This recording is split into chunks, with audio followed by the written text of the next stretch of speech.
I think if you're going to try to talk to the public, you actually have to start from the position that no one gives a shit. And that's really hard because you're investing, often your life's work into this. But you actually have to start from that. It's not that people are bad people, it's just that they're seeing 5,000 pieces of communication, of marketing a day. You add that onto sort of their Facebook and their text messaging and their phones and whatever, and so you're competing against a lot of things. So I always say to a client, you can say everything you want in a piece of marketing, but if no one is paying any attention, you're just wasting your money. And I think the other thing that's really important, particularly when it comes to anything that's sort of facts-based, is you think that the facts should work. And if facts work to change people's opinion, we wouldn't be having a debate on climate change. Facts are appalling at changing people's position. In fact, they can work the opposite and entrench people's position opposite to you. People make purchasing decisions emotionally, and choosing to adopt better behaviour in any sense is actually a purchasing decision. So unless you engage them emotionally, you're not going to get anywhere. And the way to engage people emotionally is actually with creativity. You always get people, particularly with online, saying, it's all about starting a conversation. It's like, that is just rubbish. It's not. It's about people. It's about persuading people to do what you want them to do. That's ultimately it. So any sort of marketing communication actually has to have a really specific end goal, which is to persuade them to do this, whether it's persuading the public or the opinion makers or the journos or whatever. And the way to do that is to bring a bit of creativity into it. I think when digital world started, we thought, well, we know now so much about our target market that we're going to be able to talk to them because we've got all this information about them.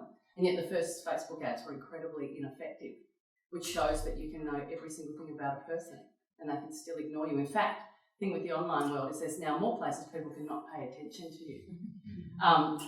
So it means being really single-minded as well. What we know with pretty much all forms of marketing is people take one thing out of it. And again, that can be really hard. You're like, but all those things are really important, and they are. But you actually have to hang your hat on the one that matches the consumer need the best. Because only by having sort of the one thing can you build a creative idea around it, something that's going to engage them enough that you can then persuade them to do what you want. So it does mean letting go of some of your little babies. And often you're the worst people on earth to decide what that important thing is because you're so close to it. And that's where things like focus groups, focus groups are terrible. They're not. They're actually just talking to real people and working out what it is of all the things that you think are important matter to them. And often it's usually sort of one main point and then something to back it up, because even though we make purchasing decisions emotionally, we don't like to think we do. We like to think we're rational creatures. If you ask someone why they did something, they'll give you a really rational reason why, even though the reality is it's because it made them feel. If you can make them feel, if you can increase an emotional response, you increase the motivational response. It's that's been proven a million times over in marketing. The other thing is using words. I think when you're in academia, you communicate by words. But what we know in advertising is we dropped long copy in ads. In the 50s, there were these beautiful long copy ads. They were gorgeous. And they didn't work, because what we realised, and this is awful, the more time people spend reading about something, the less likely they were to buy the product. So if you look at most ads, whether it's online, on TV or whatever now, they're mostly visual, because visuals work differently than words. They actually circumvent critical thought and they become truth in your mind, even when it's not, unfortunately. So when you are talking about sort of marketing to public, think about using a visual analogy of something rather than just words, because they'll get there. But when you are using words, and you need to use words, another thing that's really important to remember is not to use words that mean a lot to you and assume that they mean a lot to the general public. And again, that's why it's worth testing some phrases and things like that, because you know, when you're in an area, you just get used to certain phrases and you think that what you're saying and what someone's hearing are the same thing, and they're often not. So I think that's kind of my sort of preamble on that. The other thing is don't expect your target to know what their need is or what the problem is. Sometimes you have to show the problem to sell the solution. And in terms of marketing, loss beats gain. We like to show happy ads and think that that's going to get people to change their opinion. We're actually hardwired to notice negativity more than positivity. If you go onto a news site, you click on the bad shit first. That's how we are. And the negative stuff actually stays in your mind more than positive stuff. You know the old management axiom: if you give people one criticism for 5 compliments. And the reason is because the negative stuff is stored better. So don't be afraid to go there in your marketing. The caveat to that is don't go too hard, because in the I think it was in the early 90s, they had these road traffic ads, and they're fantastic. Every creative wanted to work on them, and they were sort of dead people, and you could win awards and stuff. And they were really, really cool, except the only problem is they didn't work. Because young people, the fear of death is uniquely unmotivating to them because they're young and they are invincible. And the flow-on effect to the general public was zero, because when you started to watch the beginning of the ad, you got the sense of what was going to happen and you knew it was going to be awful, and you tune out because you don't want to see awful. So go negative, but don't scare the pants out of it. So that is my preamble. So shall we? So I thought that we kind of work through a few things and kind of build up to the real meat of what we're interested in. But I guess one is that you've already told us some of the important things we should know about advertising. I guess the other thing that it would be useful to know is what's the motivation for people who work in advertising. So presumably money usually. Yeah. But you're not just motivated by money. So what else motivates you? No, if I'm motivated by money, I'd have some. No, for me, I think it was one of those things you love it. Like, I love words and I love the power of words, and I love advertising for the first 10 years. It's the best. You know, you got paid ridiculous amounts of money and travel the world, but you do eventually start to feel like you are using your, expertise to sell people shit they don't need, can't afford, and usually making them feel pretty bad about themselves to sell it. And so for me, it came to a point where I was just like, I'm really not comfortable doing this. And now I tend to work with clients who sit within my moral framework. Except having to sell Kevin Rudd, that was kind of outside. I'd rather sell CSG. So what about us? We're trying to sell public health messages. If we get down to some tin tacks, what's the advice that you would give us in terms of trying to get people to be more... Well, maybe we could start with some ads that have been successful. Would the Life Being ads successful, for example?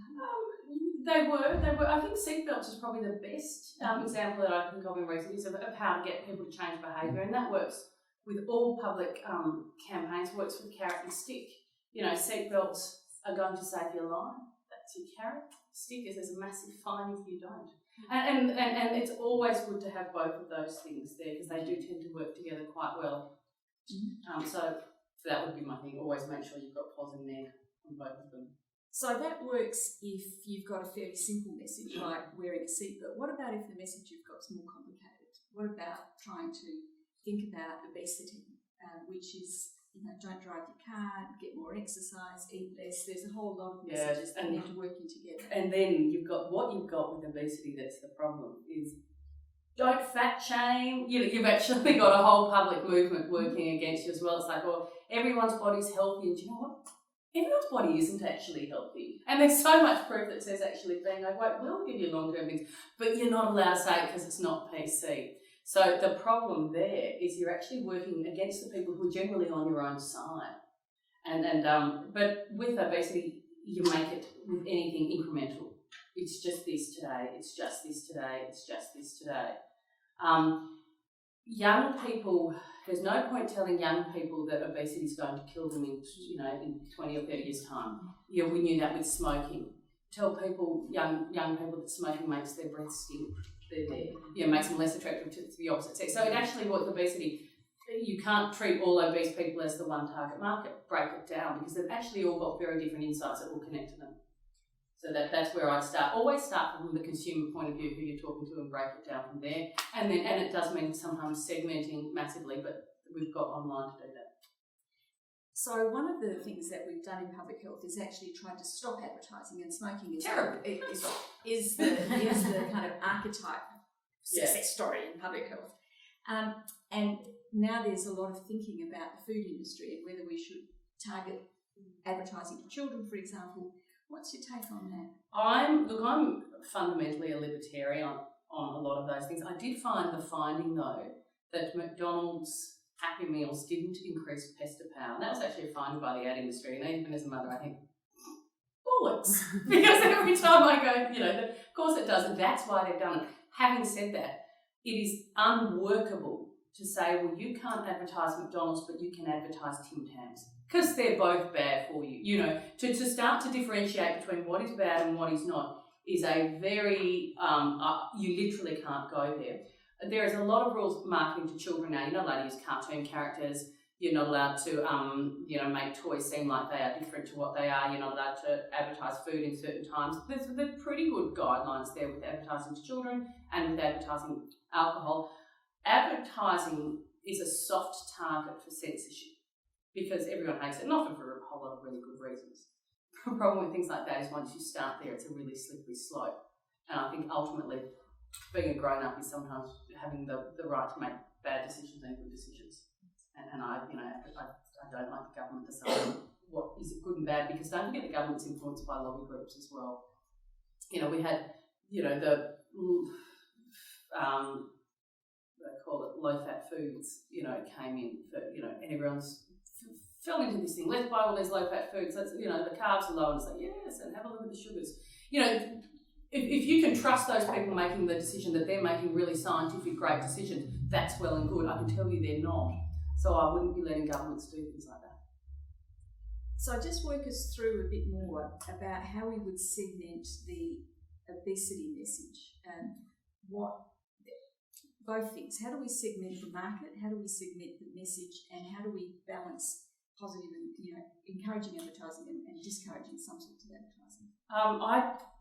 Obesity start with parental guilt. Parental guilt's a great motivator for anything. You see, half the ads on TV are, use this product and you'll kill 99% of the germs and protect your children.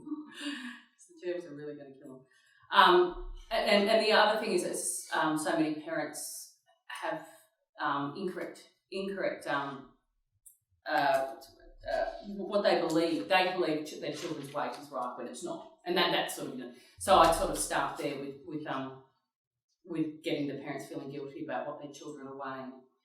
Look, it's hard. We've scared everyone into letting their kids walk to school.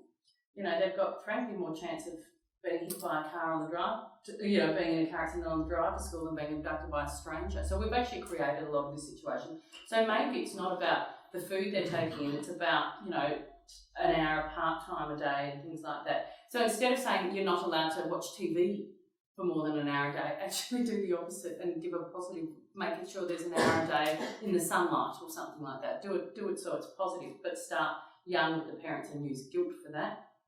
And when you get in the 50s and that, you can use impending debt, because that's pretty effective at that age. And then with the 20s and 30s, you use attractiveness to the opposite sex. They're kind of really basic advertising things, but that's what you do. Well, this might be a good time for you to work us through Maslow's hierarchy, which is one of the important tools that advertisers use, which I've drawn up on the board. Some of you will know that this was developed by, I forgot his first name, Maslow, back in the 1950s. Abraham, that's right. So do you want to just work us through how that works? Okay. Advertising? Yep. Basically, as I said before, we don't go shopping to buy a product. We go shopping to answer a need. And in our whole life, we have needs. And our first needs are basic survival needs. They're food, water, and shelter.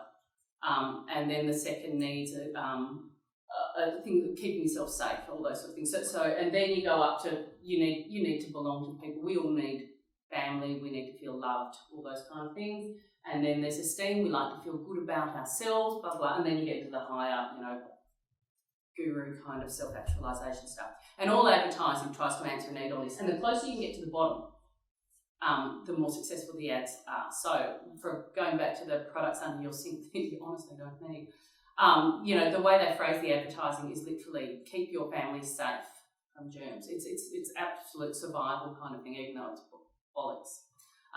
Volvo's, their whole campaign has been around safety, because if you can tap into those needs, the needs there are the greatest because they are all about survival. When you go up a little bit, love's easy, particularly for teenagers, and belonging's really easy. Actually, what was interesting was back to these ads that didn't work about young guys killing themselves in cars. You'd think it would have worked because it's, base, it's survival. But for them, though, they're quite unique in that they, as I said, they think they're going to live forever. But their need to belong, to not be belittled by their peers actually sits much higher, which is why the little pinky ad worked much more. They're scared of being made fun of more than they're scared of death. Young guys are just unique. And then when you go up to the sort of, so the love and belonging, it's, buy this product and she will love you, buy this product and you will be more, attractive to the opposite sex, blah, blah, blah. And then the esteem stuff is I think it's the worst of the advertising because you're worth it. Oh my God. It really is. It's for products that you really, really don't need. When they're marketing at esteem, you don't need them at all. It's purely about making yourself feel better. But again, we buy products because of how they make us feel, not what they do.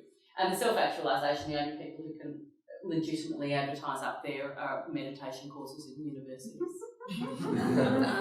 But if you've seen the new University of Western Sydney campaign, it's pretty bloody good. Have a Google. They're absolutely beautiful. The print stuff's awful, but the TV ads are gorgeous in terms of, and they've done self-actualisation in terms of how other students have gone through there and changed their lives. It's amazing stuff. So it sounds like this can work not just for product buying, but if you think about the road campaign, it can work for a public health message, right? So that we can use the same kind of framework. Yeah, absolutely. And that's where does mother's guilt sit? Well, hi, because mother's guilt is about protecting your children, and almost for mothers, that is as much about your own survival. Your children's survival actually comes first, so that sits right at the bottom. But again, you can answer all this in a campaign, but unless you make it interesting and creative and people want to watch it, you're wasting your time. And also because you guys, generally any sort of marketing in this area, you've got very, very low budgets. That's the nature of it. So the more interesting you are, the braver you are, the more stuff's going to get shared. If you do something that's really worthy, it's just going to get shared amongst the people who already feel that way anyway. If you're prepared to take a risk and go out there a little bit, you can actually, get your message out to so many more other people. And if the message comes from other people and not from you, it's actually more impactful. What we found in 2013 campaign, the federal Labor campaign, was the Labor brand was so damaged that if we released something via Labor and no one shared it, but if we got someone else to release it, they shared it more. And 80% of people are more swayed to buy something by a friend than by an organisation. So the more you can share things, the more powerful it is. Question up there. My question was a bit related to what you just said. It was about the messenger.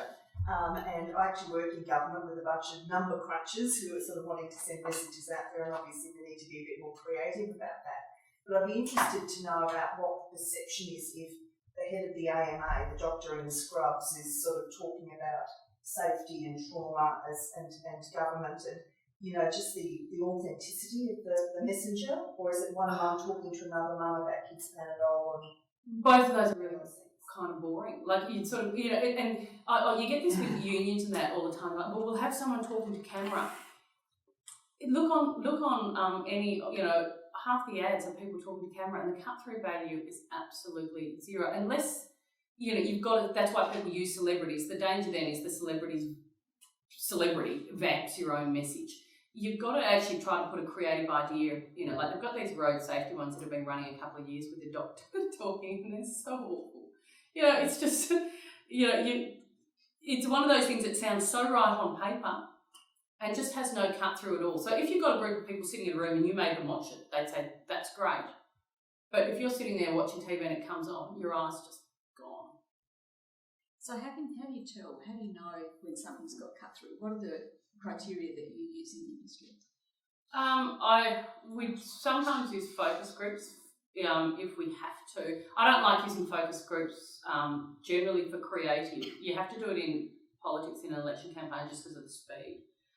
Generally what you try to do with focus groups is talk to people about what are the actual insights they have, and then try to connect them to your product. What are the needs they have, how does the product answer that, and then you just come up with a creative idea around it. So for example, we just did a campaign in Queensland to get the ratios as confirmed policy, which was that ratios save lives. So the campaign, the idea or the ad really was, someone walking through a hospital, and the voiceover was, when you're in hospital, you've always got a whole lot of questions that you're too scared to ask.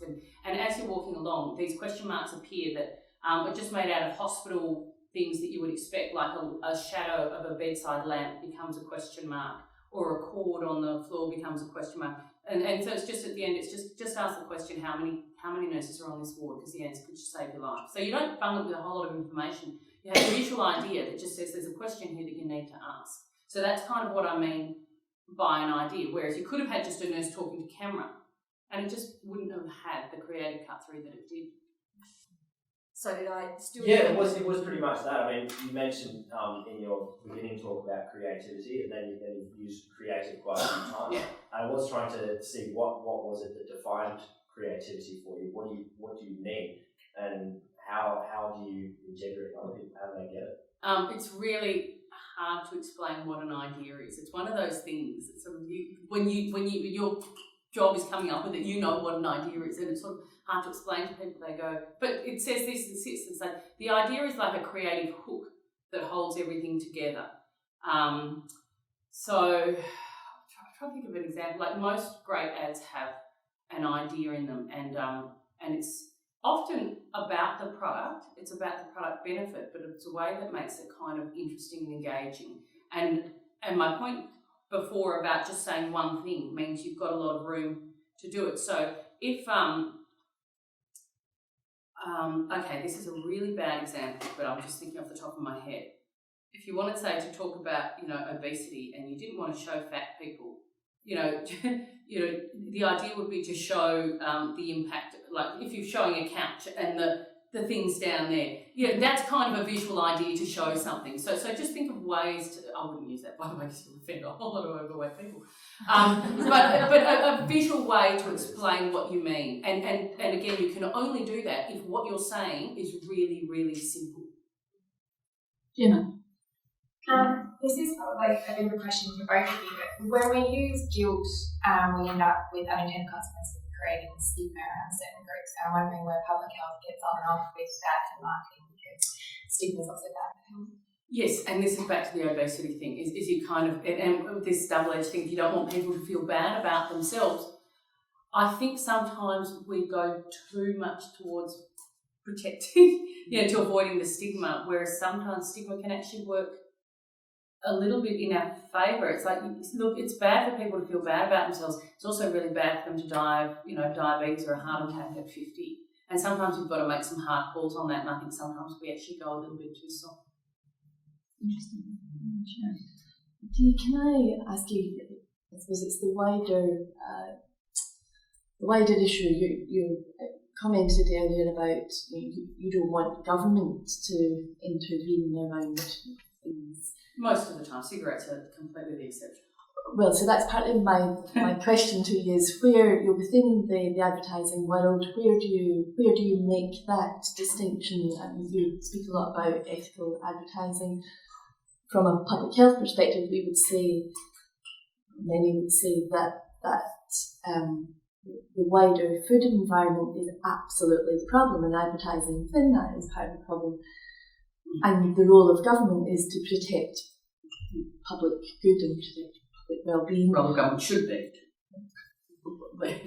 Well, yes, indeed. So it's how do you, within the advertising world, how do you make that call?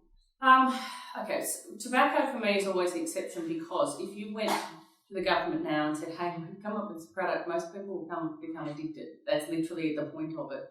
And literally most people will die, of some tobacco related. You literally couldn't market that product today. So that's a pretty good starting point. And also every cigarette is actually doing you damage. So people always for me say, well, how could you advertise alcohol and not cigarettes? I say very, very easily. Because although alcohol is a huge issue in Australia, there are also millions of Australians who drink alcohol responsibly. And I do think that there is a cost when we start to take away people's freedom. And it's really hard because it's not quantifiable, but it's just sort of there. When we start to sort of be told what we can and cannot do as grown-ups, there is a cost to that, and it's really hard. My concern with the government deciding it is that I do not trust any government, not Labor, not Liberal, not anyone, to necessarily make the best decisions because they are influenced by lobby groups. And lobby groups, whoever's got the deepest pockets has the loudest voices, and they don't tend to be necessarily the nicest people. So my concern with that is governments are not infallible in terms of that, and that they can do a lot of damage. And I would rather keep an eye on things, self-regulate, certainly put, freedom doesn't mean anything goes, but put things into place like there is, you can't have, like say with alcohol advertising, you can't have anyone in an ad who's 18, even that's the rules, no one's allowed to look under 25. So there's a whole lot of things in advertising already that are there. You can't show alcohol making people more sexually attractive. So if you go into the rules, there are a whole lot of them there, and I think we need to keep putting them there. There's nothing wrong with that, but I just absolutely don't trust the government to make good decisions in terms of coming down on things. And as I said, how do you say what's good and what's bad? 10 years ago, you would have had a really different answer to what you would today, just because you know now more about, how certain foods act on our body. And in the meantime, in that 10 years, people have lost jobs from factories making stuff because the government said it was bad. And in 10 years' time, oh, actually, that's not bad, this is bad. So the impact on sort of livelihoods and things are pretty great, I think. So, look at sugar. Nowadays sugar's the worst thing on earth. And again, do we ban biscuits? Do we ban anything with sugar? Is that fair? And why should McDonald's not be allowed to advertise a Tim Tams can? Why should you be able to, have Milo? Or fruit juice. Fruit juice has got as much sugar as half. At what point, it's a slippery slope, at what point can you regulate something like that? I don't think you can very well, so I think it's better not to, except for things like tobacco. I know a lot of people have got this room down. Thanks for the talk, Dee. I guess I'd probably ask you, or kind of disagree with you around your definition of freedom, and whether it's the freedom of the individual and whether it's the freedom of industries, so to speak, market freedoms versus individual freedoms. And I wonder if you could elaborate on that distinction in your definition of libertarianism, because in the public health tradition, I guess we would say that when people are burdened by tobacco-related harms, or burdened by obesity, or burdened by by these other sort of harms that happen to them, that their freedoms are greatly reduced. And the role of government is to create a healthy environment in which they can be free from these types of harms. It's a positive definition of freedom For them, yeah. Different. But do you ban the foods that made them obese for everyone else who it didn't? That's the call you're actually saying. These foods, it isn't the foods that made these people obese, it's the amounts of foods, it's the lack of exercise, it's a whole lot of other things. You focus on one thing and you're actually impinging the freedom of millions of other people, for these people. So obesity is a huge problem, but if you think banning unhealthy food, again, unhealthy is entirely debatable, and I can tell you the lobby groups will smash you on this just with the money they have, and what the government decides is unhealthy may not even be anyway. Yeah, I agree. Like banning, I don't think many people in public health would advocate banning a particular product. What we would advocate for is restricting advertising by the corporations that sell the products, and that's quite different. Yep. That's not restricting the freedoms of individuals in anything. That's restricting the freedoms of the corporations. Okay, but don't forget those corporations employ lots and lots of people, right? So you are, in effect, So do you say that, Tim Tams shouldn't be advertised? Well, there should be restrictions on. Well, okay, so it's a bit more nuanced. Well, so but this thing it is. We need a profile. If we were going to create some sort of scheme, you need some sort of profiling system where you could start to differentiate between healthy and unhealthy. Okay, but this is the thing, is I think when you start the profiling thing, you're going to come up to all sorts of situations. Cadbury chocolate would definitely, there's not a lot of health about it. Should you not be allowed to advertise that? It is is fine in theory. I think it is unworkable. So my problem isn't that it's necessarily a bad thing. It's absolutely, I think, unworkable and also kind of unfair because I like chocolate. I love chocolate. I don't think there's anything wrong with, seeing a nice new chocolate on TV and thinking, oh, well, I might buy that. Why shouldn't I be able to see that ad? There's, if I have chocolate in small amounts and I'm a healthy person, there's nothing wrong with that. What you're saying is because of some people, no one gets to see that. And I think that we're then getting into a nanny state thing, and I think the impact of that on people is far worse. I do think we need to deal with things like obesity. I don't think, and it's very easy to blame advertising and ban advertising, think that will solve the problem. It won't. Well, I guess the other question I sort of asked there is... this is the last one. Other sorry. people have got their hands up, Phil. Is that the food and beverage industry spends about $500 million a year on advertising. What hope do we have in terms of generating public health ads that can encourage people to eat less against that just massive weight of influence, excuse the pun, coming from that advertising? Okay, what the alcohol industry does, they do it pretty dodgily, but they do public service announcement sort of things, don't drink too much, drink responsibly and whatever. And it goes a little bit of a way, it helps a little bit. So it might be that, a good thing would be to sort of say to these groups, look, you can continue to advertise, but a percentage of your advertising actually has to go to these sort of programs as well. And then you can use them to do some sort of good. The danger with that is they tend to do ads that are hugely and deliberately ineffective. So you have to make sure that, and the alcohol industry is appalling for that. They had the one with I thought it's funny with the dad at the barbecue, and when his son's little, he goes and gets dad a beer. And then when he grows up, he's at a barbecue and he goes and gets himself a beer. It's like, sorry? Yeah, it was sort of like, oh, well, your alcohol affect your kids. I never thought of, I saw the ad and thought, so what? But, so yeah, you have to make sure that they're effective, but that's the way I do it, is sort of lobby for them to spend a certain amount of their marketing budget on measures that will actually help increase, children's participation. Then you get into that whole area of kids' participation in sport, and whether you want someone like McDonald's anywhere near there. But at least that way they're using some of their money for good. Well, let me just ask you a different question, which is about how do we push companies more into the social responsibility side of what they do. So you've had a transition from being interested in the money and the glamour and moving to a more responsible position. How do we get industry in general to move in that direction? It's actually quite easy because for the first time ever there's actually a corporate value associated to ethical behaviour. And we know that, like it used to be that you could have nice, happy, shiny, bouncy ads and act like corporate bastards behind closed doors and no one kind of was any the wiser. And now, thanks to online, people are. So acting responsibly actually works in favour of the company. People are more likely to buy something if they think the company is a good company. So in that sense, it's not a hard sell to them nowadays. Everyone wants to pretend that they're decent. It's why you get those lovely ads from Caltex or something about how they're saving the environment. Rosemary. It's probably been cut quite a bit, but it was getting back to the nanny state, and that's the thing that we're sort of targeting, I guess, as the whole now public health people that sell these messages and we're trying to control people.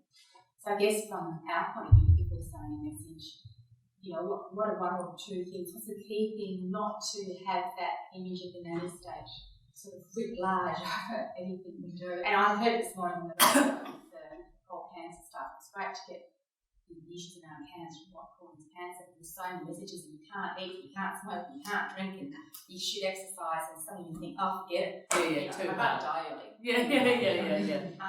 And I just thought that was sort of a waste opportunity in a sense. So, Look, avoiding sort of calling for, bans on advertising junk food is going to help with people sort of leaving you alone that space. I think if you're coming up with, again, it's the carrot and the stick, if you're coming up with positive messages people can do to live longer rather than things that will kill them, if you balance it out, then, then it's public advocacy in terms of health rather than telling people what to do, telling them what they can do to improve their life is always good as well. It's about mixing the messages, but again, keeping them simple.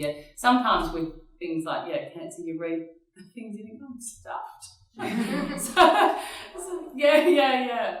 Like everything, when it says this many drinks will increase your chance of getting, just turns page. I don't want to know. So it's, it's being a bit realistic about things and we're not trying to scare the pants off people helps.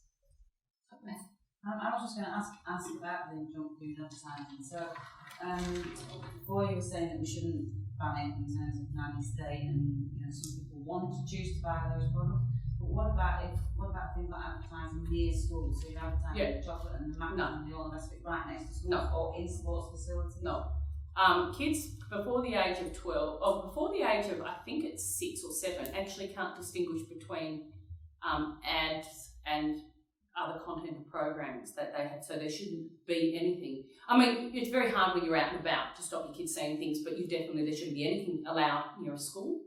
Until the age of about 12, kids aren't actually able to think critically about the purpose behind an ad as well. So I don't think there should be any junk food advertising anywhere in schools, in school programs and things like that, because they're not old enough to make up their minds. They're not. But I also think it's important to teach kids to think critically as soon as possible. And I do that with my kids when they're seeing something on TV. What do you think Dad is trying to say? How do you think they're trying to say it? Because, as a parent, that is also my job.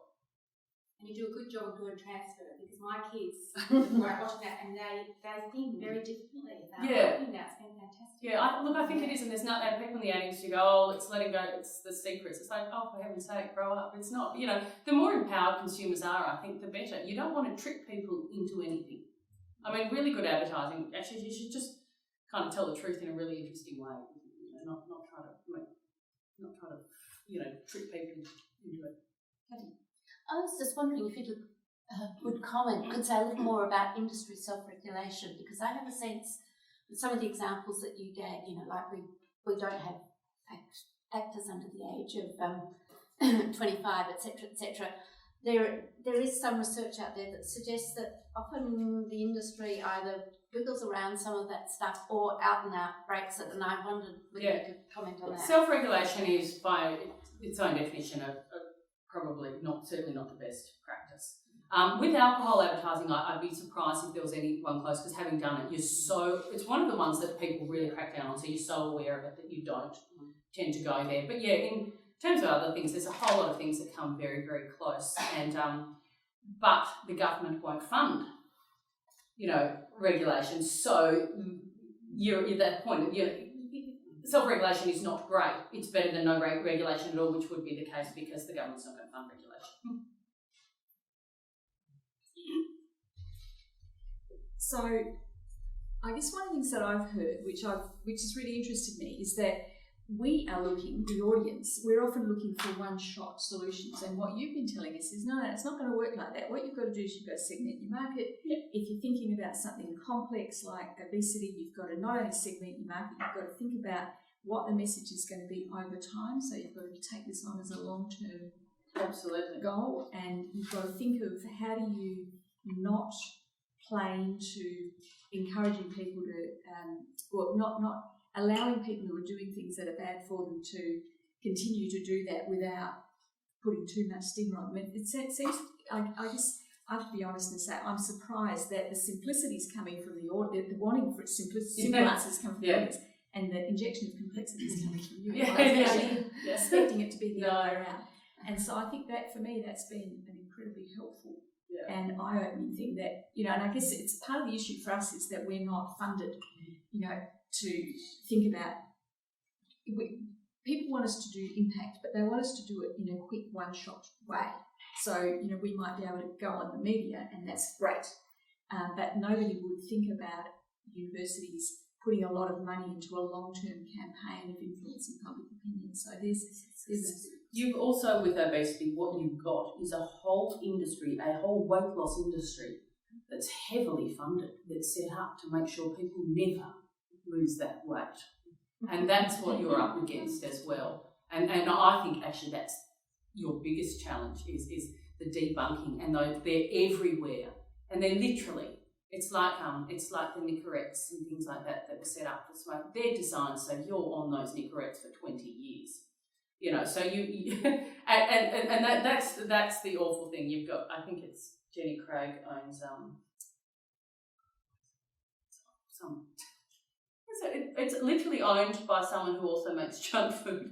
You know, I mean, that's kind of the thing. And none of those, and again, it's this, you've got this diet food industry that's just bung sugar in everything, you know, and people, so you've got people thinking they're doing something about obesity, and they're not. So not only do you have to get people to do something about it, you have to explain to them that what they're doing currently is wrong, even though that all the marketing and all the messaging they're hearing is this is what they should be doing as well. So unfortunately, you're about 20 years behind this industry that came in and saw a market and has pumped billions into it. So then that then goes back to the question of how do we also get the industry to change what it does, that particular industry. So, you know, you've kind of given us a slightly mixed message on the one hand, you know, free market libertarianism on the other. Well, there are some real I don't look. Free market doesn't mean anything goes. I would be running a campaign to call into account the effectiveness of diet foods for a start. That and I would do it from the point of view of the consumer is you are being duped, not you are having a go at the industry, because then that would just seem like, you know, organisations fighting organisations and the public just tunes out. But if you say, do you know what, you're doing the wrong thing by people, then you've sort of got it in, and then people might get a bit cross about the fact that they've spent $1 billion on diet food and still way overweight. A big part of your message is also about individual responsibility, I think, that, you know, and part of what you're saying is we shouldn't be regulating things where we've got to balance regulation against individual responsibility. That's a very middle class kind of way of thinking, and I'm just going to walk right into some hot water here. I mean, there are a whole bunch of people who don't take responsibility for what they do. There are a whole lot of people who haven't been given the education that allows them to think in that way. What do we do about those people?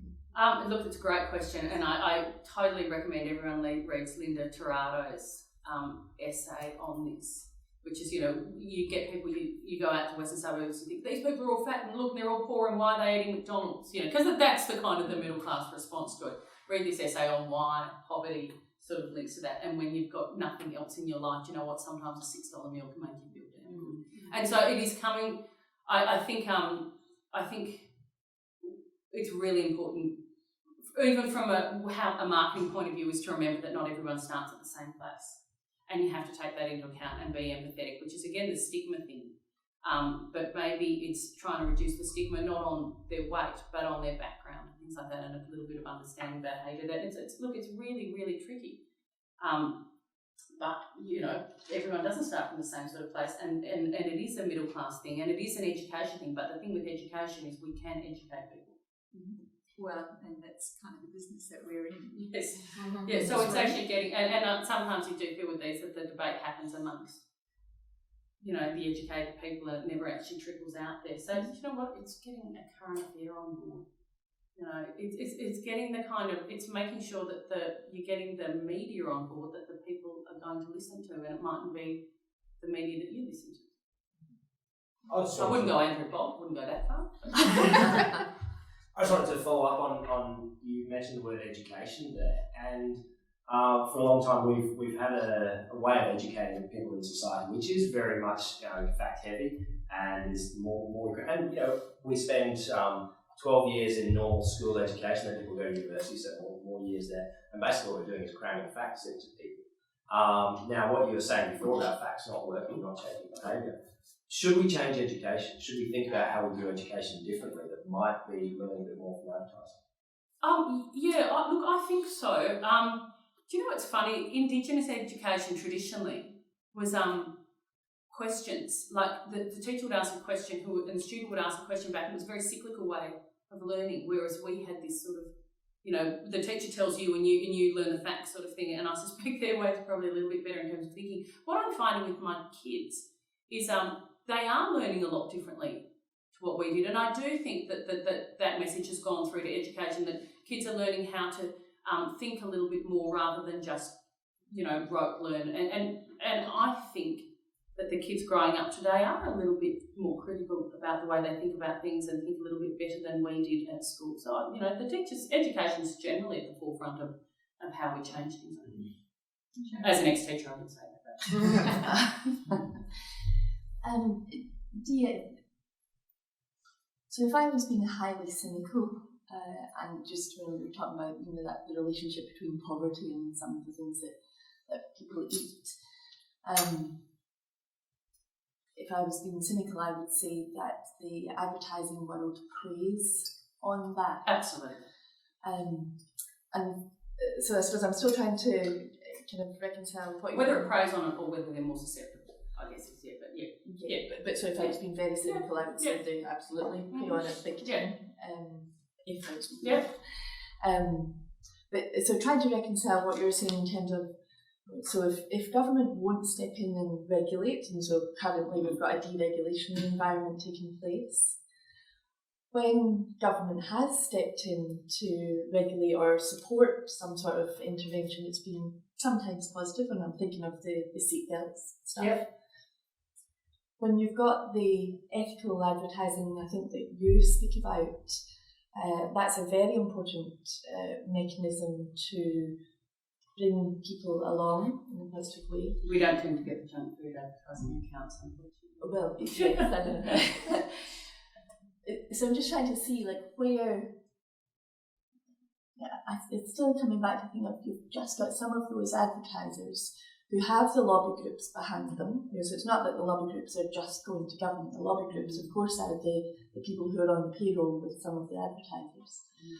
They are pushing that agenda. I'm not thinking here in Australia, I'm thinking of other countries where you see the big, the escalation in consumption of junk food, particularly among children. It starts in the sort of the middle class, but very quickly shifts into groups living in poverty. They're absolutely targeting that market. So if you don't have some form of regulation, how do you protect those communities? The reason they're targeting that market, though, is they know that market's not educated. Yeah. So the answer is education. Do you know what I mean? The middle class, McDonald's ads aren't particularly successful on them because there is an education about, when and where you have sort of junk food. That's your answer. Banning the ads off everyone is not the answer. I mean, I know it feels like it should be, but because also it is unworkable to decide what is and isn't junk food. It's back to that. You cannot decide what is and isn't. Didn't we see some positive things happening? I'm thinking of somewhere like New York, so when the mayor decided that there was going to be rules around advertising to children, there was going to be rules around serving sizes, those changes that took place, it made a difference. Totally. So, but advertising children, absolutely. Serving sizes, things like that, yes, all those things make a difference, but that's not the advertising. That's actually the government talking to and I think McDonald's stopped doing the upsizing and things like that. That's where you make the difference. But to try to sort of think that advertising, banning it will cure things, it won't, because that's not. It is certainly part of the problem, but it's certainly not the solution just to ban it. I think they find another way. Susan. I'm sorry, I'm going to change the topic a little bit, or not topic, but I guess the target area. I was wondering if you have any experience or thoughts about mass media campaigns in developing countries. So we've been talking about developed countries issues like obesity, I guess. Well, not so much, but I know about a few examples of using mass media to, like in India or Bangladesh, to degrees, or to fight leprosy, for instance, that were quite successful, or HIV, or promote condom usage in Brazil, not in Hungary, but anyway. So so if you have any experience in working in those settings, or any specific advice for, those problems, and also in countries where maybe TV is not as widespread and mass media campaigns would probably rely more on radio. Yes. Is any advice you have for radio messages? Yeah, radio is actually still one of my favourite mediums. People, particularly in other countries, but also even in regional Australia, are listening to hours and hours of the day. And people do it really badly because they think it's 30 seconds, and you start talking at the beginning for 30 seconds and you finish talking at the end for 30 seconds. And again, with radio, it's about making it interesting. Because if you're in the car and a radio ad comes on, you tune out, and it's really easy to tune out. You could listen to probably, I reckon, a whole ad break and struggle to remember what one of the ads is. So again, it comes back to being creative and interesting. But if it's a really simple message like use a condom, I mean, there's a lot of fun to be had in that area, but make it engaging and interesting. No one is obliged to listen to your ad. And that's, again, where you have to start from. No one cares. Make them care, make them interesting. But third world countries is going back to the junk food thing. It's education. We saw this with tobacco. As soon as they lose their market here, that's where they go. And they'll do the same with third world countries. So, and again, the cure always is education. Jim? Speaking up on Karen's point and the education point, I mean, I think when we talk about education, we're talking about instilling middle class values a lot of the time. And I was just wondering what you think about the phenomena of this sociologists who work on cashed up programs and the fact that you've had a rapid rise in income, you've had some changes in education and consumption habits in that cohort haven't changed at all. That's actually quite interesting. I was in some focus groups in Western Sydney. I was probably 2 or 3 years ago, and I was listening to people, and these were people in Blacktown, and these were people who, by every single marker, were working class, and yet they keep saying, "Well, middle class people like me." Okay. You know, so people actually aspire, even when they're technically, not according to every sort of marker that we have, aspire to middle class values. That's not necessarily a good thing. And if you listen to Bill Shorten the other day, who said that penalty rates were being used to pay for private school education, you sort of, wonder, why we kind of keep aspiring to things that might not necessarily be good for the country. I don't think things like good health and whatever are middle class values, though. I think they're just easier for middle class to do. I think everyone values good health. I don't think it's fair to say that people who are poor don't value it. It's just when they're competing against a whole lot of other things in their lives, the priorities slip down a little bit. Andrew? I don't normally ask questions. I'm a creative person like myself. A lot of what's been said today as well went to a project that we're currently working on in the Philippines and working on in China. And that was a short cartoon called The Magic Glasses. And I think what you said has kind of been, and a lot of people have asked this question in different variations, and it's about the creativity and hook. Yeah. And I think one thing that should be mentioned is that people maybe in the academic world don't understand their target audience maybe as well as they should. Like, what I mean by that is that if you have an idea, you've got to make sure that it's culturally acceptable and acceptable to children. Like, we made a cartoon for China, and then when we took it to China, the Chinese people said it looked like a cartoon made by Western people. Yeah. So, I think what you're saying about with creativity, that a lot of people here, kind of struggling to come over is it's not just about viewing people as stats. It's about getting to know them, know their culture, and which is why the sort of the research should be done before the creative is done, so you actually understand the audience. But I've done feminine hygiene advertising in Asia is particularly tricky because they'll sort of say, well, it's a or even a tampons or pads or whatever, and they wanted to work across the region, which is great, except the difference between a woman in Singapore and a woman in country China who's still, washing rags was so vast that just trying to come up with an idea that would connect to all markets was just impossible. But increasingly, because we've got global clients, they sort of want an ad that works across all regions. You're like, man, you can't. So let me ask you about the client bit. So one of the tendencies for us academics is to think, okay, we can do this creativity thing, we'll just put our minds to it. You must have lots of clients like that. Oh, Dee, I've got an idea. Fantastic. Actually, I had an ex-Prime Minister who used to do that. He's something, Dee, it's ridiculous, right? I've got an idea for an ad.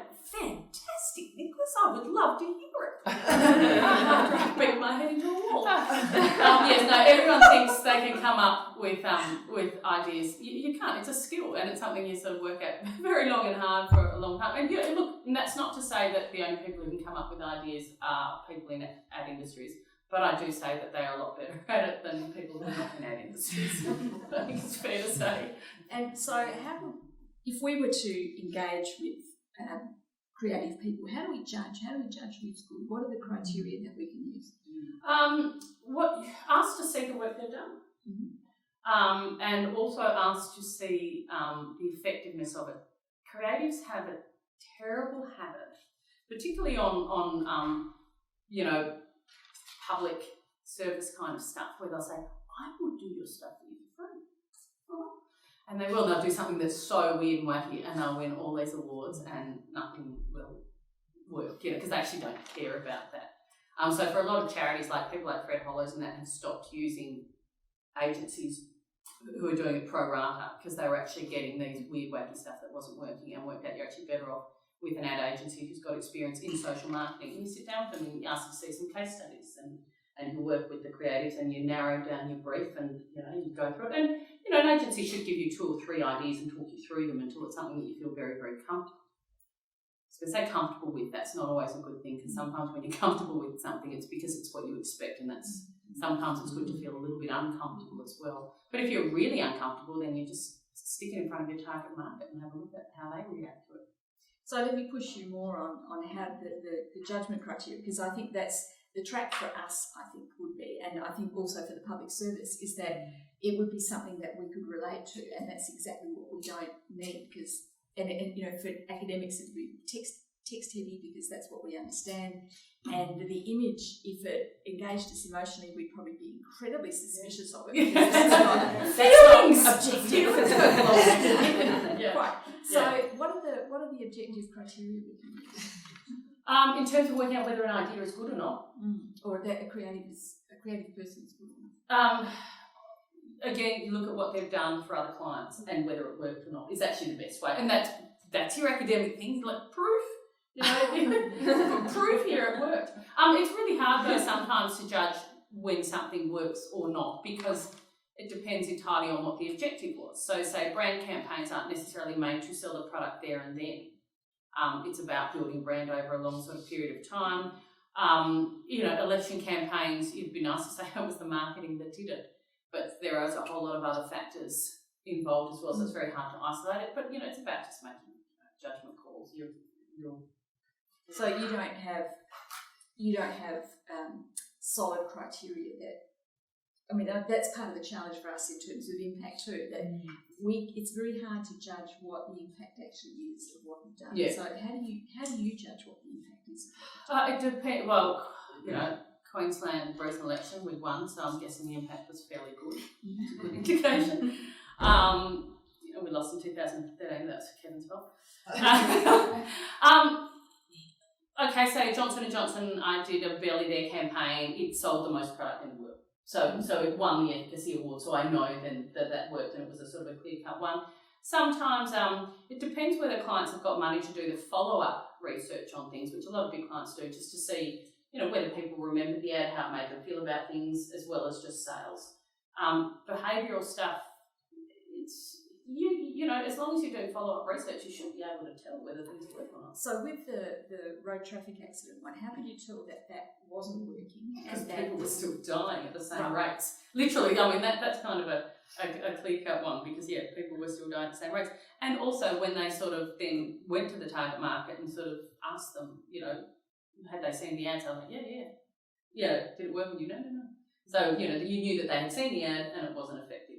With that, you kind of think that probably should have been checked beforehand. But with government advertising, it's going to surprise everyone, often they're not actually designed to work, they're designed to make the government look good. And they test for that rather than its efficacy, which is terrible. But that's how it works. I'm mindful of the time, and for those of you who need to leave at 10:15, what we'll do is we'll kind of call the formal proceedings to a halt. For those of you who want to stay, we can continue on for a while, so either formally or informally. But let me ask you to join me in thanking Dee for a really terrific